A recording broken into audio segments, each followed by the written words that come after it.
We're here today on the shores of the Red Sea in the Lower Hejaz Mountains to visit one of the newest circuits on the Formula One calendar. We're in Jeddah, home to what we all hope is going to be a thrilling Saudi Arabian Grand Prix. So let's take a look at the topographical map of the Jeddah Street Circuit. As you can see, a number of challenging corners for the drivers to master here. We'll see just how much the teams have benefited from their time spent in practice this weekend. And like many street circuits, this track has the potential to punish drivers that get it wrong. Let's hope we avoid any safety cars today. Off the back of a fantastic qualifying session, it's time to see how our starting grid looks like for today's race. An immense lap from Carlos Sainz yesterday puts him in pole position, with Charles Leclerc alongside. Considering the rest of the grid, we have Russell, Verstappen, Perez, Norris, Oscar Piastri, Hamilton, Fernando Alonso, the rookie, Albon, Gasly, Ocon, Bottas, Tsunoda, Hülkenberg, Joe, Magnussen, Ricciardo, and Lance Stroll brings the grid to a close. And now it's time to head down to the track. Anthony Davidson joins me once again in the commentary box, and it's fantastic to have you with us here, but I'm curious, as a man with experience out on the track, how do you stop those pre-race nerves from becoming overwhelming when you're lining up on the grid? Well, I imagine they'll be starting to feel the adrenaline as they anticipate the run down into turn one, a bit like preparing to go into battle. The unknown situation will bring nerves, but that's a good thing. It'll keep them focused on the moment and on their surroundings as we build towards the start of the Grand Prix.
And that's the end of the race. We'll see you in Parc Fermé.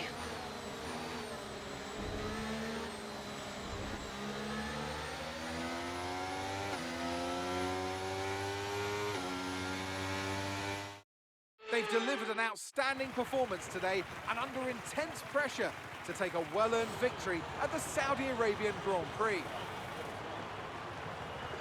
Anthony Davidson, What helped them deliver this result, do you think? But they certainly stood out as a driver with tons of confidence on the track. I think their ability to keep their cool, even during some of the more hectic parts of the race, meant they were able to capitalise on the mistakes of other drivers, giving them the opportunity to make their way to the top spot with ease. Red Bull put up an outstanding fight for the front position today, and it's great to see it paid off for them. They do so much for the sport that you can't help but be delighted by today's race win.